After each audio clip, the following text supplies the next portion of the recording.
Hello, my name is Vanessa, and the title of my speech is A Clear Inspiration and Influence. Think of a film you enjoyed watching.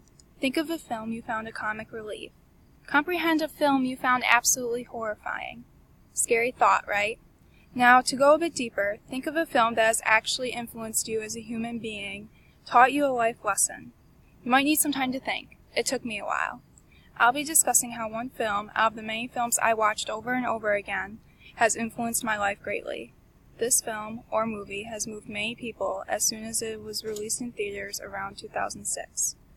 Directed by Gabriele Musino, the movie has determination, devastation, hope, and inspiration tied together in one.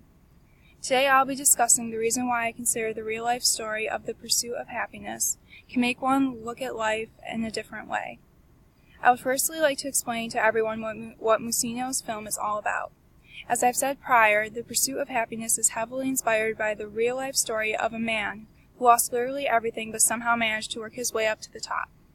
The movie starts in the year 1981 in San Francisco. The main character of this story is Chris Gardner, a salesman and family man to his wife and young son. As a living, Chris sells a device known as the bone density scanner, but unfortunately has been barely making it for the past few months. To make matters worse, his wife decides to leave him and his son, along with suddenly losing his bank account, credit cards, and not to mention his own apartment, because of monthly fees that were long overdue. And through all this, Gardner was still able to be optimistic and not give up hope. After seeing a man who seemingly had, quote, the life, Chris officially decided he wanted to be what they called a stockbroker, one who has the money. However, in order to accomplish this goal, he would have to participate in a 6-week training program with no pay, and out of all the people that would join, only one person would be able to become a true stockbroker. Besides the struggle of doing his best in the program, Chris Gardner had to focus on selling those devices, and every night finding a place for him to rest and his son, who was about 4 years old at the time.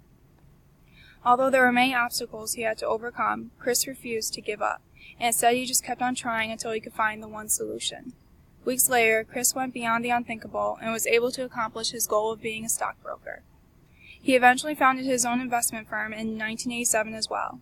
Now that you know why this movie is so inspirational to anyone and everyone, I'll tell of why The Pursuit of Happyness is so compelling to me as a person. From viewing this movie, I've come to realize a different sort of aspect on life itself. A few of the lessons I've learned that anyone could apply to their lives from this film is that if you have a dream, protect it. People can't do something themselves, so they make you believe that you can't do it. Bottom line is, if you truly want something, you go get it. Don't let anyone or anything stand in your way. Another lesson from Gardner is that in order to succeed in any goal, you have to accomplish it yourself. Don't expect anyone to do it for you. While Chris is trying to find a place for him and his son to sleep, he also has to maintain being a focused candidate on a stockbroker internship. And even at the lowest point of his life, he was sleeping with his son on the floor of a restroom in the subway station. Chris was still thinking that he will someday be able to live the life he has always dreamed of, applying to the quote, ready or not, tell yourself to jump. And lastly, the quote that one should keep in mind, as Chris Gardner did every day, quote, do something that you love. Whatever you're going to do is going to be tough. Find something that gets you so excited that the sun can't come up early enough in the morning because you want to go do your thing. All these life lessons show me how important it is to be passionate in everything I do. Although I could never compare myself to this amazing man, I hope to be as determined and as wise in him as in what I want to do with my life. The film and story truly inspire me every day, as it probably does with anyone who knows his story. Today I've given a complete summary of Gabriele Musino's The Pursuit of Happyness, the life lessons that no one should forget and how they influence me every day. All in all, this film is my pocketbook for my daily life. What's yours?